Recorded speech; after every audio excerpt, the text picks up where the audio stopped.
I think that, I would say that it works very well. I think anytime you respond to an emergency situation, things can be done better. But the collaboration between our department, the URI Police Department, and the South Kingstown Police Department works very well. We'll do an after action afterwards, see what went well and what can be done better, but I would say things went very well. To be clear, it was a professor who said he heard someone say, "I have a gun"?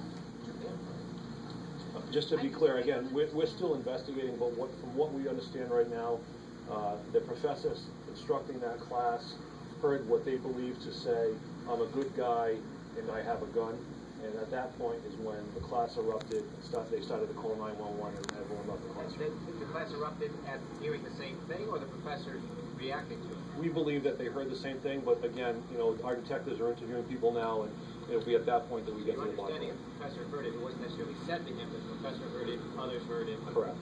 The student in that classroom said the professor told everybody to run. Any truth to that? I don't know. I can't answer that. And what was the context of this person speaking out? We don't know. We're still trying to investigate that. We were told people were told to hide under desks. There's an auditorium. Are there desks that people can get under, or is it just a seated auditorium like it sounds? No, it's a sort of a scaled auditorium. Like a theater? Yeah, theater. How many students were in the class at the time? We don't have an exact count, but the theater auditorium holds about 300. We don't believe there were that many students in there, but probably certainly in excess of 150, we think. Thank you.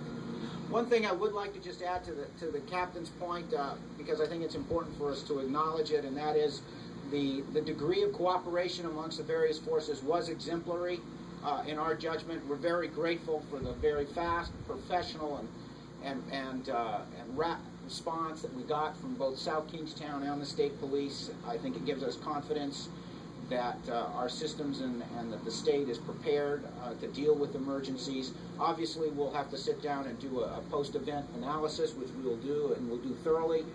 But I just wanted to thank the officers and their leaders of those forces for their good work today, as well as our own force.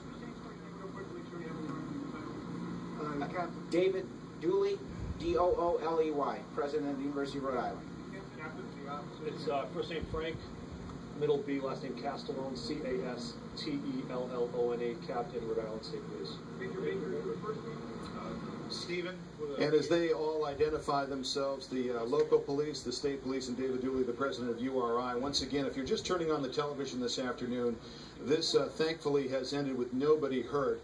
A report of a gunman on campus, at this campus right here, University of Rhode Island, Kingston. There was no gunman on campus. There was no gun on campus, no active shooter at any time, according to the investigation that was undertaken right away.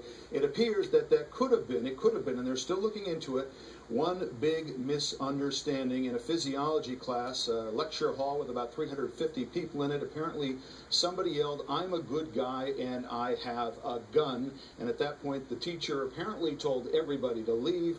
Students started to run out, and at least 2 students either fell or were somehow injured and had minor injuries. They didn't need to be taken to the hospital.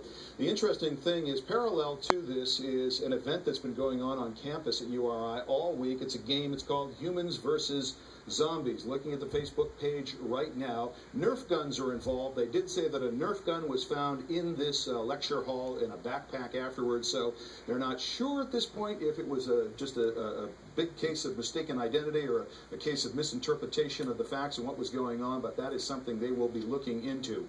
All right, as you look at the campus now, our Scott Yunt is there. Oh, Scott's not ready yet. We're going to talk to Scott Yunt in just a moment. And they are looking into this, and this all happened sometime after 11:22 this morning. We can tell you that the campus was on lockdown for about 3 hours or so while they investigated Chafee Hall here and this lecture hall and all of the classrooms at Chafee Hall. Students were told to stay in their rooms. The school communicated to students via both Twitter and Facebook. And the students were all very concerned. Everybody, of course, very, very scared in the wake of the most recent situation at Newtown. Of course, other school shootings on other school campuses, including Virginia Tech over the years. So we're going to continue to just be right here for just a moment and try to bring our Scott Yunt into the coverage. So once again, if you're just joining us this afternoon, this is the